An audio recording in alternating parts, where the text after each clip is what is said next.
영원하심이라입니다. 인자하심이 영원하심이라. 우리가 꿈과 비전에 대해서 매우 잘 알고 있습니다. 꿈은 뭐예요? 꿈은 내가 원하는 것, 내가 꾸는 것. 그럼 비전은 뭐예요? 하나님께서 나에게 원하시는 것. 네, 우리가 꿈과 비전에 대해서 이렇게 잘 알고 있는데요. 그런데 많은 사람들이 이 비전에 대해서 너무나 많이 고민하고 너무나 깊이 고민하다가 아무것도 하지 못하거나 나중에 뒤늦게 비전을 따라 사는 것을 보게 됩니다. 특히 청년들의 경우에 더욱 두드러지게 그러한 현상들이 나타나는데요. 그러면 어떻게 하면 좋을까요? 하나님의 뜻을 따라 사는 삶을 살아야 하겠는데 어떻게 하면 좋겠습니까? 일단은 내 꿈에 집중해 보는 겁니다. 내 꿈이 무엇인지, 내가 하고 싶은 게 무엇인지 한번 해보는 거예요. 이거 해도 될까? 하나님이 정말로 내가 이거 하는데 이거 하는 걸 원하실까? 이런 궁금한 점이 있을지라도 일단 한번 해보는 거예요. 그렇게 하다 보면 서서히 알게 됩니다. 내가 계속 가야 할 길인지 아니면 이 길은 내가 갈 길이 아니구나 하는 것을 말입니다. 우리가 성경에서 보면 직접 계시를 받는 장면이 나옵니다. 이것을 직통 계시라고 보통은 표현을 하는 것 같은데요. 우리는 그냥 직접 계시라고 하겠습니다. 왜요? 하나님께서 직접 계시하신 거니까 그냥 직접 계시. 자, 대표적으로 누가 그런 직접적으로 계시를 받았어요? 모세. 오, 좋아요. 또 기드온, 그렇죠? 그리고 이사야 선지자, 예레미야, 엘리야, 다니엘. 이런 많은 사람들이 하나님으로부터, 그래요, 사무엘도 그렇고 하나님으로부터 직접적으로 계시를 받게 됩니다. 신약에도 많이 나와요. 그런 경우가. 심지어는 예수님께서 직접 이 땅에 오셔서 직접 계시하셨어요. 그 정도로 우리가 신구약 성경을 통해서 직접 계시를 받는 장면을 굉장히 많이 보게 됩니다. 그런데요, 그러다 보니까 우리 중에도 이렇게 직접 계시를 바라고서 그 직접 계시가 이루어질 때까지 기다리는 경우를 심심치 않게 봅니다. 하나님께서 말씀하시면 제가 하겠습니다. 하나님 이렇게 할까요? 저렇게 할까요? 어떻게 할까요? 막 이렇게 기다려요. 하나님 빨리 말씀해 주세요. 그런데 그렇게 해놓고 바로바로 계시가 와요, 안 와요? 대부분은 잘 안 와요.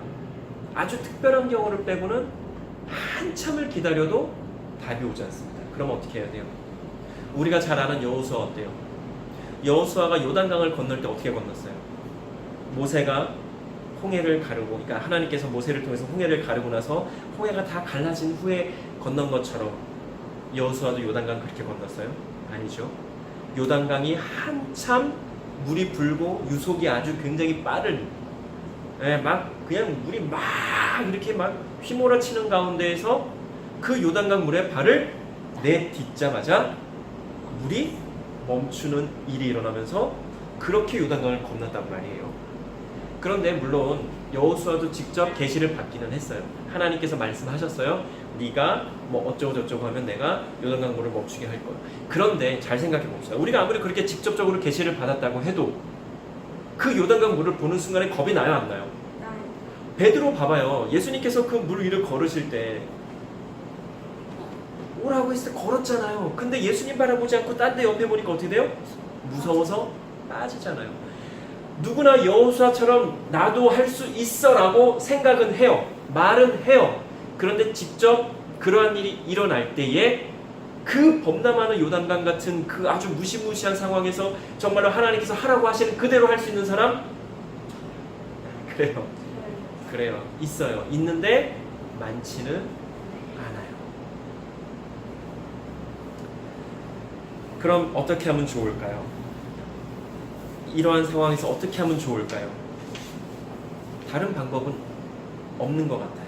우리가 지속적으로 하나님과의 깊은 만남과 교제를 통해서 하나님에 대한 신뢰가 생겨야 할 것 같습니다. 우리가 하나님을 믿습니다라고는 하지만 솔직히 얼마나 믿어요? 100% 다 믿어요? 네. 100% 다 못 믿을 때도 있어요. 물론 믿는 사람도 있지만 때로는 의심할 때도 있어요. 정말로 그럴까? 아주 작은 믿음만 있으면 산을 옮길 수 있다고 했는데 그게 어떻게 가능하지? 저는 아직도 의심이 들어요. 산이 여기 있다가 갑자기 싹 옮겨진대요. 그게 믿어져요? 미안하지만 나는 솔직히는 잘 못 믿겠어요. 물론 하나님께서 하시면 하시겠지만 그럴 때가 있단 말이에요. 자, 그러면 우리가 하나님을 믿는다고 하고는 있지만, 그리고 여러 말씀들을 통해서 여러 기적들을 행하시는 것을 간접적으로 보기는 하지만 실제로 나에게 그런 일이 일어날 때 성경에서처럼 모든 일들이 그렇게 이루어질 거라고 어떻게 믿을 수가 있는가? 방금 말씀드린 대로 하나님을 온전히 신뢰할 때에만 가능한 것입니다. 그런데 또 중요한 게 있어요. 성경에서처럼 이루어지지 않는다고 해도, 다른 사람들에게 일어난 기적처럼 그 기적들이 나에게는 이루어지지 않는다고 해도, 일어나지 않는다고 해도 우리는 하나님을 신뢰할 수 있어야 한다고 하는 것입니다. 하나님은 언제나 선하시고 옳으시고 사랑이신 분이십니다. 오늘의 말씀에서 계속해서 반복적으로 뭐라고 말씀하세요? 하나님은 선하시며 그 인자하심이 영원함이라. 네, 시편 기자가 이렇게 계속해서 고백하고 있습니다. 그런데 많은 사람들은 내 뜻대로 내 원대로 일이 이루어지면 하나님을 찬양하고 예배합니다. 그런데 내 뜻대로 되지 않을 때면 하나님을 원망하곤 합니다. 하나님은요, 언제나 찬양받으시기에 합당하신 하나님이십니다. 하나님은 언제나 우리의 예배를 받으시기에 합당하신 하나님이십니다. 왜 그래요? 창조주 하나님이시니까. 우리를 사랑해 주시는 하나님이시니까. 다른 이유 없습니다. 혹시라도 다른 이유나 목적에 의해서 예배드리는 분들 계세요? 그건 기복신앙입니다. 올바르고 건강한 신앙관을 우리는 가져야 하는데요, 이거 해주시면 하나님을 찬양하겠습니다, 혹은 하나님을 찬양했으니 이거 해주세요 라고 하는 생각 혹시 할 수도 있어요. 그런데 그것은 잘못된 신앙관이라고 하는 거예요. 소용이 없어요. 왜요? 하나님은 언제나 선하시고 옳으시고 사랑이신 분이시기 때문에 그래요. 우리가 뭘 하든 안 하든 창조주 하나님은 변함이 없으신 분이란 말이죠. 무슨 이야기인지 잘 아시겠죠? 예를 들어서 우리 딸이 아빠인 나한테 이러는 거예요. 어느 날 갑자기 시키지도 않았는데, 아빠 저 구두 닦았어요. 아빠 구두 아주 예쁘게 잘 닦았으니까 용돈 주세요. 혹은 아빠 제가 아빠 용돈 닦아드릴 테니까 용돈 좀 주시겠어요? 이렇게 아빠한테 이야기하면 저는 뭐라 그럴까요? 사랑하는 딸아, 얘야, 아빠는 구두를 신지 않아. 구두 닦지 않아도 돼. 그리고 나는 너한테 구두를 닦으라고 시킨 적이 없어. 그리고 사실은 딸아, 나는 너한테 네가 내 구두를 닦는 것보다 네가 어렸을 때처럼 아빠한테 꼭 안겨서, 아빠 품에 안겨서 막 이렇게 막 좋아하는 게, 몸이 으스러질 정도로 막 안아주는 게 훨씬 좋단다. 아빠인 나는 딸에게 그렇게 이야기할 겁니다. 딸은 저렇게 썩소를 짓고 있지만, 그리고 이제 또 이런저런 이야기를 하겠죠. 너의 생활을 자유롭게 하되 엄마 아빠가 이야기한 거 그거는 잘 지키면서 생활을 하면 좋겠다 라고요. 잘 생각해 봅시다. 우리 하나님께서는 다르실까요? 하나님께서 우리에게 원하시는 것은 무엇일까요? 우리가 그것을 좀 생각해 보면 좋겠습니다. 그것을 좀 생각하며 살면 좋겠습니다. 어떤 사람들은 이렇게 기도하는 분들도 계실 수 있어요. 로또가 되게 해주세요. 한번 생각해 봅시다. 이 기도가 이렇게 기도를 하면 돼요, 안 돼요? 아니요, 돼요. 오히려 그냥 로또가 되게 해주세요 이렇게 순수하게 기도하는 건 괜찮아요. 문제는 뭔지 알아요? 하나님, 로또가 되게 해주세요. 제가 하나님께서 로또가 되게 1등 로또가 돼서 20-30억을 받게 되면 선교 헌금도 하고 봉사도 하고 어려운 사람들도 돕겠습니다 하는 기도가 잘못됐다라고 하는 거예요. 에이, 목사님, 이 기도가 왜 잘못됐어요? 잘 들어봐요. 하나님께 이렇게 기도한 사람에게 하나님께서 이렇게 말씀하시는 거예요. 얘야, 나는 네가 로또 1등이 안 되어도 네가 가진 것 중에 얼마를 헌금하고, 비록 적은 금액이지만 그 금액을 헌금하고 너의 주위에 있는 어려운 사람들을 위해서 아주 조금의 도움을 주는 것, 난 이게 더 좋아. 난 이걸 원해. 너한테 물론 2, 30억 돼서 뭐 10억씩 주면 좋겠지만 너의 가지고 있는 10만 원 중에 1,000원이라도, 단 10,000원이라도 헌금하고 어려운 이웃을 위해서 사용한다면 난 그게 더 기쁘겠는걸. 그렇게 해줄 수 있겠니? 봉사도 마찬가지야. 돈이 없다고 봉사를 못하진 않아. 너의 시간, 물론 바쁘겠지만 피곤하고 힘들겠지만 아주 그 작은 시간이라도 나를 위해서 혹은 누군가를 위해서 좀 한번 사용해 보겠니? 하나님께서는 그렇게 말씀하실 거란 말이에요. 또 건강하게 해주세요라고 기도할 수도 있어요. 그런데 이 기도는 건강하지 않은 사람들만 해요. 몸이 안 아픈 사람들은 물론 미리미리 대비해서 기도할 수 있지만 그렇게 간절하게 건강하게 해달라는 기도를 하지는 않습니다. 어디가 아파도 아파야 하나님 제발 여기 좀 안 아프게 해주세요 하고 기도를 하게 되죠. 저 같은 경우는 중학교 2학년 때부터 지금 30년 가까이, 요즘 말로는 장 트러블 때문에 아주 고생을 하고 있어요. 30년 가까이 기도를 얼마나 했을까요?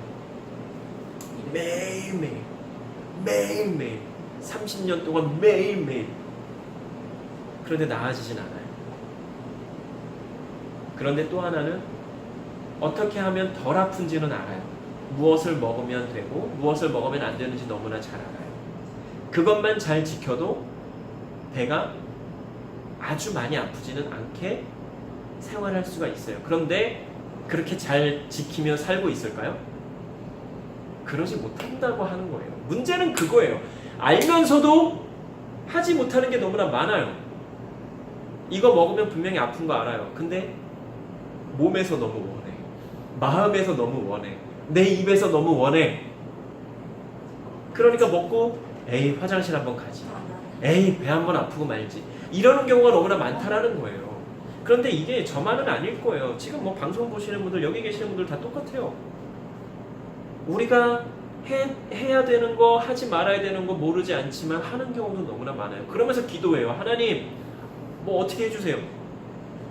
자, 무엇이 잘못됐는지 스스로 이제 아실 거예요. 이 정도 말씀드립니다. 우리가 대부분 이렇게 살고 있습니다. 이러한 상황에서 중요한 것은 건강하고 올바른 신앙관을 가져야 한다는 거예요. 하나님은 찬양받으시기에 합당하신 분이라고 말씀을 드렸습니다. 왜요? 하나님은 우리의 상황과 감정과 생각과 상관없이 언제나 영원토록 선하시고 오르시고 사랑이신 분이기 때문에 그렇습니다. 다른 이유 없어요. 하나님의 선하심과 인자하심과 사랑은 영원하십니다. 우리 이렇게 영원히 선하시고 인자하시고 영원히 사랑이신 그 사랑 자체이신 하나님을 우리의 모든 것 다 뒤로 하고 상관없이 하나님을 찬양하면 좋겠습니다. 하나님을 예배하면 좋겠습니다. 나의 감정, 나의 생각, 나의 환경, 나의 상황 다 상관없이, 좋든 좋지 않든, 기쁘든 슬프든, 즐겁든 괴롭든 우리는 하나님을 찬양해야 하는 겁니다. 왜요? 하나님은 언제나 동일하신 하나님이시기 때문에, 영원히 찬양받으시기에 합당하신 하나님이시기 때문에 기도 드리시겠습니다. 사랑과 은혜의 하나님, 참으로 감사합니다. 오늘의 귀한 말씀을 통해서 우리가 왜 하나님을 찬양하며 예배해야 하는지, 우리의 상황과 환경과 생각과 모든 것 상관없이 왜 하나님을 그렇게 찬양하며 예배해야 하는지 다시금 생각하게 하여 주시니 참으로 감사를 드립니다. 하나님, 우리에게 올바른 건강한 신앙관을 갖게 하여 주시고 하나님을 믿는다고 고백할 때에 참된 믿음을 허락하여 주셔서 어떠한 상황에서도 하나님께서 원하시는 대로 살아가는 우리가 되게 하여 주시옵소서. 우리의 모든 것을 하나님께 온전히 의탁드립니다. 주님, 도와주시고 인도하여 주시옵소서. 감사드리며 예수님 이름으로 기도드립니다. 아멘. 이 시간 우리가 성찬에 함께 찬양